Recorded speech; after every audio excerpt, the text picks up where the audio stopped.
Hello students, I am Praveen Verma. EDUSAT telecast में आज आपका हार्दिक अभिनंदन है। +1 क्लास की फर्स्ट यूनिट का सेकंड सेशन आज मैं आपके लिए लेकर आई हूँ। आज मैं बात करूंगी इसके इंट्रोडक्शन की।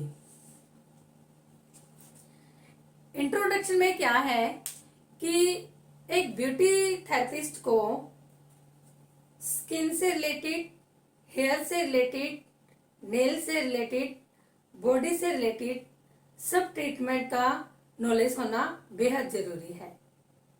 जैसे मैं आपको ये दिखा रही हूं, उसके लिए manicure, pedicure, threading, waxing, bleach, face cleanup और फेशियल एक ही बात है दोनों, ब्लीच, हेयर डू और मेहंदी। आज हम ये सारे टॉपिक कवर करेंगे। अगर हमें इन सब की नॉलेज नहीं होगी तो हमें क्या है, कहीं ना कहीं प्रॉब्लम फेस करनी पड़ेगी। एक ब्यूटी सैलून को चलाने के लिए हमें चाहिए कि इन सब चीजों का ज्ञान होना बेहद जरूरी है। अगर हमें इन बातों की नॉलेज नहीं होगी, वैसे तो प्रॉपर नॉलेज होनी चाहिए, नहीं होगी तो क्या होगा, क्लाइंट को प्रॉब्लम फेस करनी पड़ सकती है। उसे एलर्जी हो सकती है, किसी भी प्रोडक्ट का साइड इफेक्ट हो सकता है, जो कि वो उल्टा हम पे आगे आ जाएगा। तो ये सब बातों को प्रॉब्लम फेस ना करनी पड़े, उसके लिए हमें अच्छे से हेयर डू आना चाहिए, स्किन केयर का अच्छा ट्रीटमेंट आना चाहिए, हमें अच्छे फेशियल की नॉलेज होनी चाहिए, अच्छे हमें प्रोडक्ट की नॉलेज होनी चाहिए, अच्छे हमें हेयर स्टाइल के बारे में नॉलेज होनी चाहिए। अगर हमें इन सब बातों के बारे में अच्छी नॉलेज होगी तो हम कहीं भी कोई भी गलती से चुकेंगे नहीं। जैसे मैं आज बात करती हूँ इसकी मैनिक्योर की। फर्स्ट हमारा इंट्रोडक्शन क्लियर हुआ, देन मैनिक्योर की जहां मैं बात करती हूँ कि मैनिक्योर क्या होता है। मैनिक्योर वो है जो हमें हाथों की देखभाल की जाती है,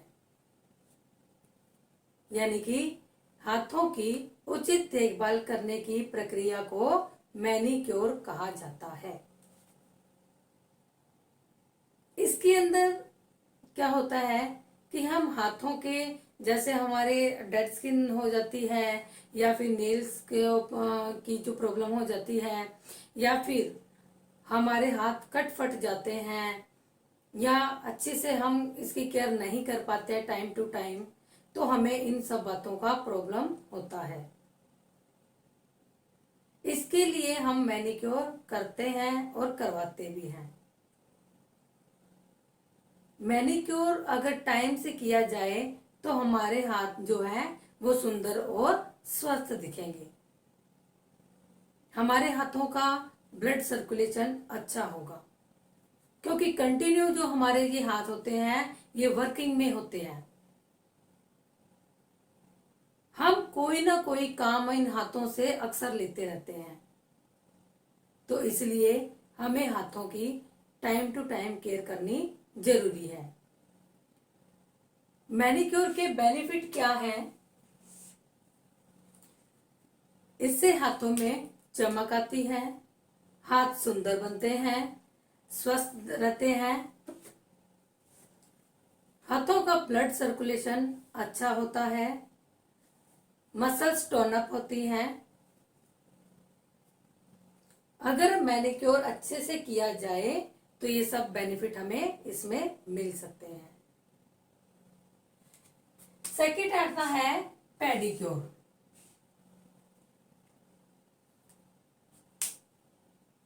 पेडिक्योर में क्या है, जैसे हम मैनिक्योर में बात की थी कि मैनिक्योर उचित जो है हाथों की उचित देखभाल करने की प्रक्रिया को मैनिक्योर कहा जाता है, उसी तरह पेडिक्योर जो है वो पैरों की उचित देखभाल करने की प्रक्रिया को पेडिक्योर कहा जाता है।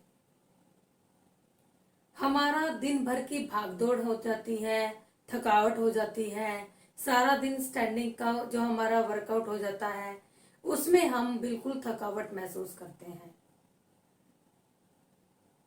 उसके बाद हम क्या करते हैं, हमारे पैरों में दर्द हो जाता है, कहीं ना कहीं कुछ और प्रॉब्लम हो जाती है जिसे हमें फेस करनी पड़ती है।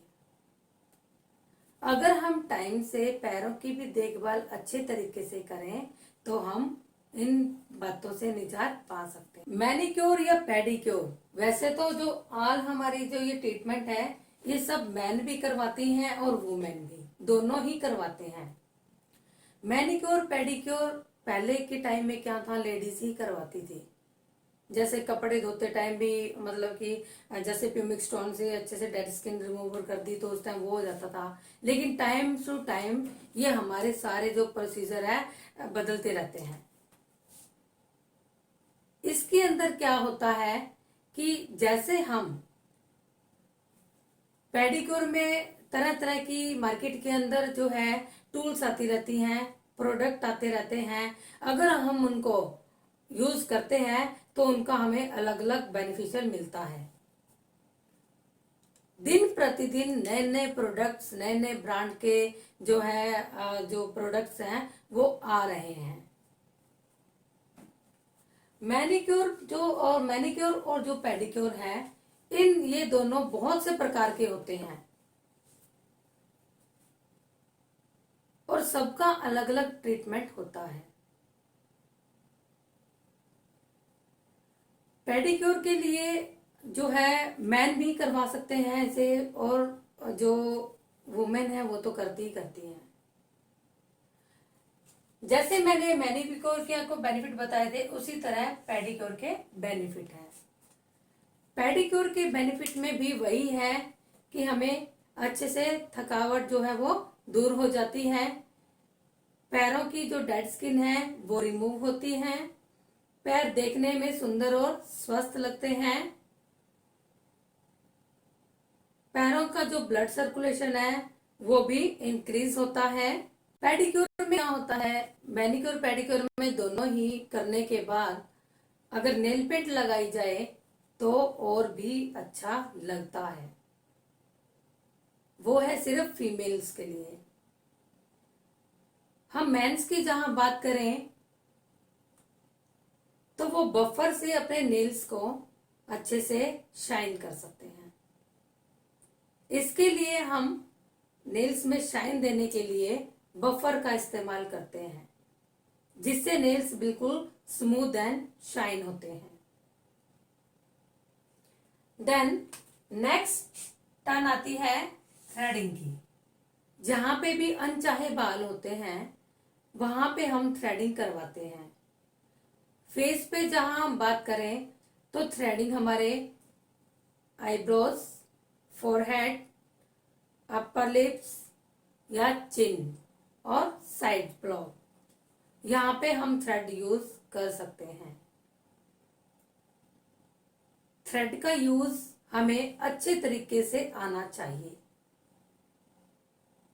जैसे थ्रेड को जब हम चलाते हैं, मैं दिखाती हूँ आपको थ्रेड चलाना। जैसे देखो मेरे पास यहाँ थ्रेड है। थ्रेडिंग के लिए हमेशा जो थ्रेड होता है वो 40 नंबर का 3 प्लाई का थ्रेड हमें यूज करना होता है। ये हमारे पास 40 नंबर का 3 प्लाई थ्रेड है। हम जो है थ्रेड को दो तरीके से यूज कर सकते हैं। हम इसे सेल्फ भी यूज कर सकते हैं और दूसरे पे भी यूज कर सकते हैं। अभी मैं आपको जो बताऊंगी वो मैं दूसरे पे हम कैसे थ्रेड यूज कर सकते हैं उसके बारे में बताऊंगी। जैसे हमने ये थ्रेड लिया, इसका एक सिरा हमने ऐसे पकड़ा और इस तरह से ये ट्विस्ट करके हमने ये बाल निकालने हैं। देख रहे हो आप ये लूप कैसे चल रही है, इस तरह से। इस तरह से जब हम चलाएंगे थ्रेड को तो हमारा थ्रेड जो लूप हम बनाते हैं, मैं आपको अब सेल्फ पे यूज करना बताती हूँ।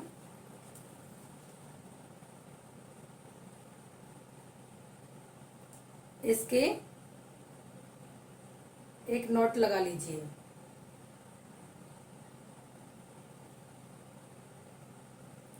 ये हम सेल्फ पे भी थ्रेड यूज कर सकते हैं। ये इसे लूप कहते हैं। अगर ये लूप हमारी लूज रहती है तो स्किन के ऊपर क्या है, स्ट्रेचेस पड़ सकते हैं। यहाँ पे आपने देखा होगा कि थोड़े थोड़े से रैशेस हो जाते हैं, जिससे हमारे फेस पे स्पॉट भी बन जाता है। एक ब्यूटी थेरेपिस्ट को चाहिए कि उसे थ्रेडिंग करना सबसे पहला और बिल्कुल महत्व वाला काम है। उसका सबसे पहले यही काम आना चाहिए उसे। तो इस तरह से हम थ्रेड को अच्छे से स्ट्रेच करके हमें बाल जो है निकालने हैं।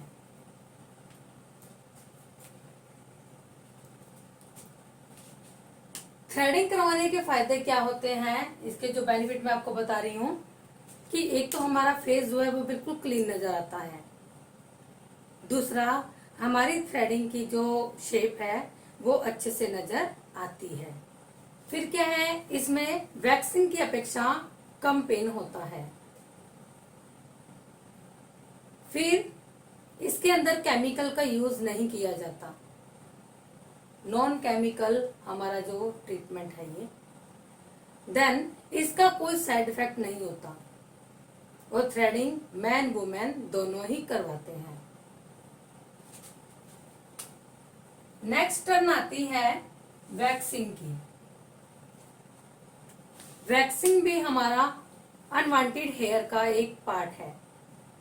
जहां हमारे अवांछित बाल होते हैं वहां पे हम वैक्सिंग का यूज करते हैं। ये जो है दो प्रकार की होती है। फर्स्ट है स्ट्रिप वैक्सिंग और सेकंड है स्ट्रिपलेस वैक्सिंग। जब हम स्ट्रिप वाली वैक्सिंग हम यूज करते हैं, इसमें क्या होता है, पट्टी का इस्तेमाल होता है। वैक्स लगाई और फिर उसके ऊपर पट्टी लगाई, प्रेस किया और उसको अपोजिट दिशा में खींच दिया। वैक्सिंग से हमें क्या है, स्किन जो बिल्कुल स्मूथ बन जाती है। और जब हम स्टिपलेस वैक्सिंग यूज करते हैं उसके अंदर क्या होता है, डायरेक्ट वैक्स जो है वो फेस पे या कहीं भी जैसे बाल है वहां पे अप्लाई की जाती है। वैसे तो जो स्टिपलेस वैक्सिंग होती है वो हमेशा फेस पर अप्लाई होती है। जैसे यहाँ साइड ब्लॉक्स में बाल होते हैं या अपर लिप्स पे बाल होते हैं या चिन पे बाल होते हैं। अब फेस पर ज्यादा बाल आने से क्या प्रॉब्लम है, यानी कि क्यों आते हैं ये बाल, हार्मोन्स के इनबैलेंस होने से। मैन और वुमेन की स्किन में फर्क होता है। वुमेन की जो स्किन होती है वो बिल्कुल सॉफ्ट होती है, जबकि मैन की स्किन थोड़ी हार्ड होती है। जब हम स्टिपलेस वैक्स यूज करते हैं उसमें क्या होता है, डायरेक्ट जो है वैक्स हम अप्लाई करते हैं। वैक्स को गरम किया, गरम देखो वैक्स तो दोनों में ही गरम की यूज की जाती है। स्टिपलेस वैक्सिंग के अंदर क्या है, जैसे हम वैक्स को लगाते हैं, स्पैचुला से लगानी है, बिल्कुल वैसे तो ये मोम की तरह होती है। जब हम इसको गर्म करते हैं तो ये बिल्कुल पानी जैसी हो जाती है। तो उसका टेम्परेचर चेक करके पहले आप अपने हाथ पर चेक कर लीजिए। जब आप उस चीज को टॉलरेट कर सकते हो तब क्लाइंट पे अप्लाई करनी है। उसे क्या है, आपने बालों की डायरेक्शन में लगाना है।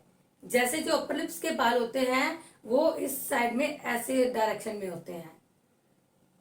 हमने स्पैचुला से वो वैक्स जो है टेम्परेचर के अकॉर्डिंग हमने उसे इस तरह से अप्लाई करनी है। 1 मिनट या 2 मिनट के बाद वो बिल्कुल हार्ड हो जाती है, ठंडी हो जाती है। और फिर हमने ऐसे स्किन को स्ट्रेच करके उसको एकदम से खींच देना है और आप देखोगे कि वो जड़ से बाल निकल गए हैं। वैक्सिंग करने के बाद आपने उस जगह पर क्या करना है, क्रीम लगानी है या आप लोशन लगा सकते हो या आप एस्ट्रीजेंट यूज कर सकते हो। जैसे ही हम ये ट्रीटमेंट अच्छे से करते हैं तो हमारे क्लाइंट जो है बिल्कुल सेटिस्फाइड होकर जाते हैं।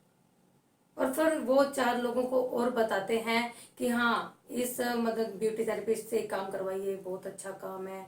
क्योंकि मैंने जो है पहले भी बताया था कि हुनर है तो कदर है, और यहीं पे हमारा हुनर दिखता है कि हमें वो काम कितने अच्छे से आता है, कितने अच्छे तरीके से हम उस काम को करते हैं। एक काम जब हम करते हैं उसमें 5 मिनट भी लगते हैं जो हम फॉर्मेलिटीज करते हैं, और एक काम वो होता है जिसको हम बिल्कुल स्टेप बाय स्टेप अगर हम उसका प्रोसीजर करें तो चाहे उसके अंदर 10 मिनट भी लगे तब भी वो हमारा काम जो है बिल्कुल अच्छा दिखता है और सराहनीय भी लगता है। इसलिए प्यारे विद्यार्थियों, मैं चाहती हूँ कि आप अच्छे से प्रैक्टिकल सीखो। एक ब्यूटी थेरेपिस्ट को ये सब काम आना चाहिए, वो भी अच्छे तरीके से। ये काम हमारा ऐसा है कि इसके अंदर कोई फॉर्मेलिटीज नहीं चलेगी, क्योंकि ये हमारे स्किन से, हेयर से रिलेटेड जो है ट्रीटमेंट है। वैक्सिंग के बेनिफिट क्या हैं?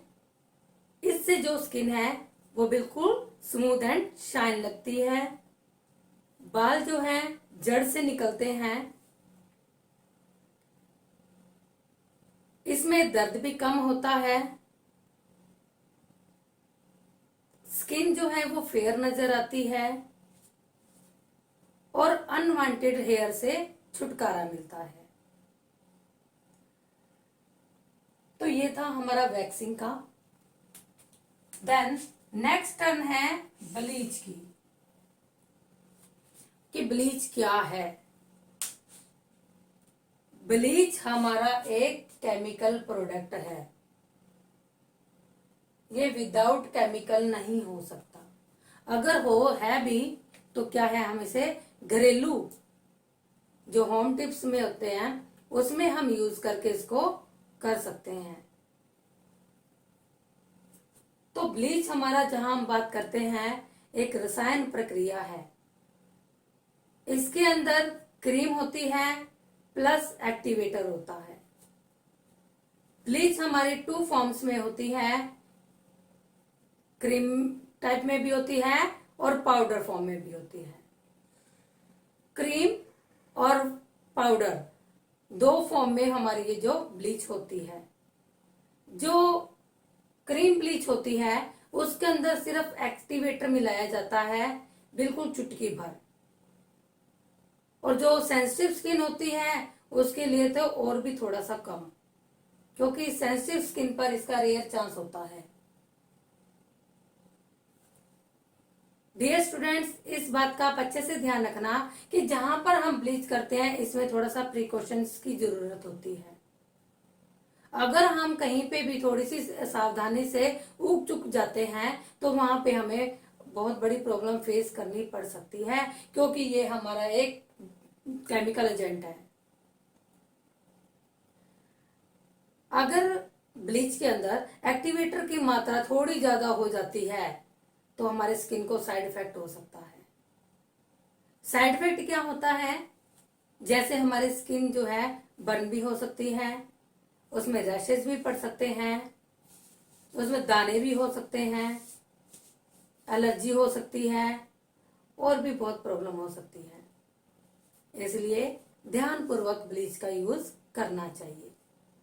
क्रीम जो है हमारे को त्वचा के अकॉर्डिंग लेनी है, जैसे या फेस पे जैसे करनी है तो फेस के अकॉर्डिंग हमने क्रीम लेनी है, और उसमें बिल्कुल चुटकी भर अपने एक्टिवेटर मिलाना है, अच्छे से उसको बीट करके फेस पे अप्लाई करना है। और अप्लाई कहाँ नहीं करना, सिर्फ ये है जो हमारी आईज जो है इसको छोड़कर।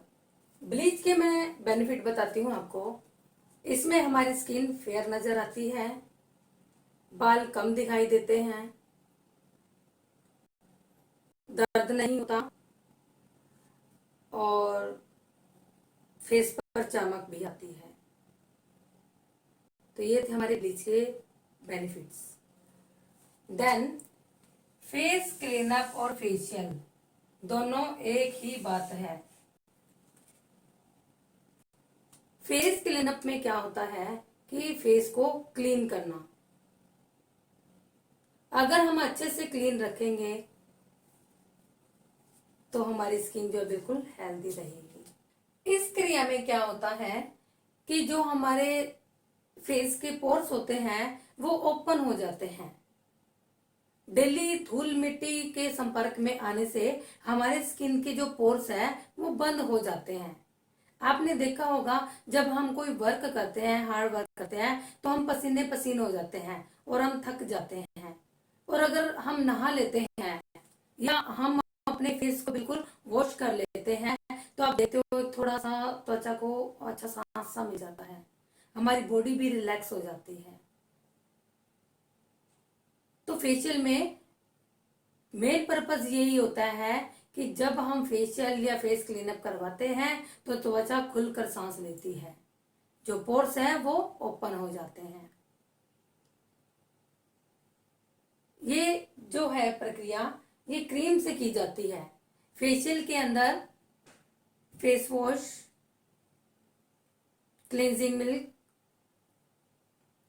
स्क्रब, क्रीम, जेल और पैक, ये चीज यूज की जाती है और इन्हीं तरीकों से एक अच्छा जो है फेशियल किया जाता है। फेशियल के बेनिफिट क्या हैं वो देखिए कि फेशियल करवाने से त्वचा में एक अच्छा निखार आता है, उसमें चमक जो है बरकरार रहती है, पोर्स जो है वो ओपन होते हैं, देन ब्लड सर्कुलेशन अच्छा होता है और हमारे जो मसल्स हैं, जो हमारे प्रेशर पॉइंट्स हैं, वो अच्छे से जैसे ही प्रेस होते हैं तो हमारे फेस की बहुत सी प्रॉब्लम को दूर करता है। जैसे ब्लैशमिज हो जाती है, पिंपल्स हो जाते हैं, एक्ने हो जाते हैं या रिंकल्स हो जाते हैं, तो इन सब में फेशियल जो है बेहद हिस्सा होता है। देन नेक्स्ट टर्न है, ये हमारा ब्लीच कवर हो गया था। मेकअप क्या करता है, दूसरों की नजरों में भ्रम पैदा करता है, यानी कि मेकअप जब हम कर लेते हैं तो हम बिल्कुल सुंदर लगते हैं। मेकअप के अंदर सौंदर्य प्रसाधनों यानी कि ब्यूटी कॉस्मेटिक का यूज होता है, जैसे lipstick, powder, eyeliner, mascara, lip liner, blusher, eye shadow, ये सब यूज होते हैं और इन सब से एक बेहद अच्छा लुक आता है। जब हम कॉस्मेटिक्स यूज करते हैं तो बिल्कुल ध्यान पूर्वक करना चाहिए, कहीं पे कोई एक्सपायरी डेट का ना हो, क्योंकि अगर एक्सपायरी डेट का होगा तो हमारे स्किन पर साइड इफेक्ट कर जाएगा। और ये सब हमें अपने स्किन के अकॉर्डिंग लेना चाहिए। मेकअप करने के फायदे क्या हैं, हमारे लुक्स में चेंज आता है, इसमें जो है अपना आत्मविश्वास बढ़ता है, दूसरों की नजरों में भ्रम पैदा होता है और इससे दाग धब्बे भी कवर होते हैं और हमारी स्किन का एक सुंदर स्मूथ पार्ट नजर आता है। तो ये था हमारा मेकअप के benefits. Then hairdo. Hairdo में क्या होता है, हेयर स्टाइल्स, सिर के बालों को मन चाहे आकार में बनाना हेयर डू कहलाता है। हेयर डू की बात आती है मेकअप के बाद। जब हम मेकअप कर लेते हैं उसके बाद हेयर डू एक महत्वपूर्ण हिस्सा बन जाता है। अगर हम हेयर डू नहीं बनाते तो हमारा मेकअप भी थोड़ा कम दिखने लग जाता है। इसमें हम क्या करते हैं, बालों को अच्छा सा स्टाइल बनाते हैं, अगर कट है तो उसे ब्लो ड्राई करते हैं, अगर लॉन्ग है तो उसमें हम बन वगैरह डालकर जूड़ा बनाते हैं, चोटी बना सकते हैं, फंकी लुक दे सकते हैं। कहने का भाव ये है कि मेकअप के साथ हेयर डू का एक विशेष महत्व होता है। हेयर डू बनाने के बाद हम उसमें विशेष प्रकार की एक्सेसरी भी यूज कर सकते हैं, जो कि मार्केट में डिफरेंट डिफरेंट मिलती है। अपने बजट के अकॉर्डिंग आप एक्सेसरी जो है यूज कर सकते हैं, जिससे हमारे हेयर डू में चार चांद लग जाते हैं। प्यारे विद्यार्थियों, लास्ट टर्न आती है मेहंदी की। मेहंदी जो है सूखे पत्तियों से बनाई जाती है। मेहंदी का पौधा होता है, उसकी पत्तियों को सुखाकर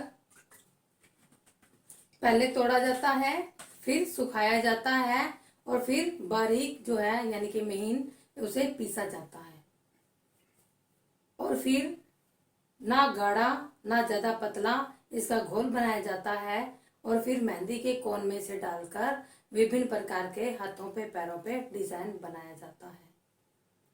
मेहंदी जो है ये हमारे विशेष त्योहारों और विवाह शादियों में लगाई जाती है।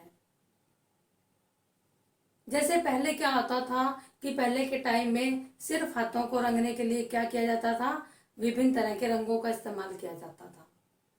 मेहंदी जो होती है वो हमेशा लाल रंग की ही होती है।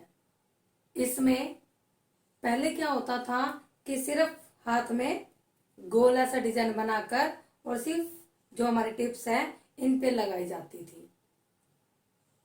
दिन प्रतिदिन इसका भी प्रचलन इतना बढ़ गया है कि आज के टाइम में जब दूल्हा दुल्हन की मेहंदी लगाई जाती है तो उसमें दूल्हा और दुल्हन दोनों बनाई जाती है, ढोल शहनाई बनाई जाती है, पशु पक्षियों के चित्र बनाए जाते हैं, हाथी बनाए जाते हैं, फूल पत्तियां डिफरेंट डिफरेंट जो डिजाइन है वो कवर किए जाते हैं। आज इसका प्रचलन दिन प्रतिदिन बढ़ता ही जा रहा है। छोटे से छोटे बच्चे भी आज मेहंदी का जो डिजाइन है बहुत अच्छे से बना लेते हैं और इसका जो कंपटीशन है वो स्कूलों में, कॉलेजों में या इंस्टीट्यूट्स में बहुत हो रहा है।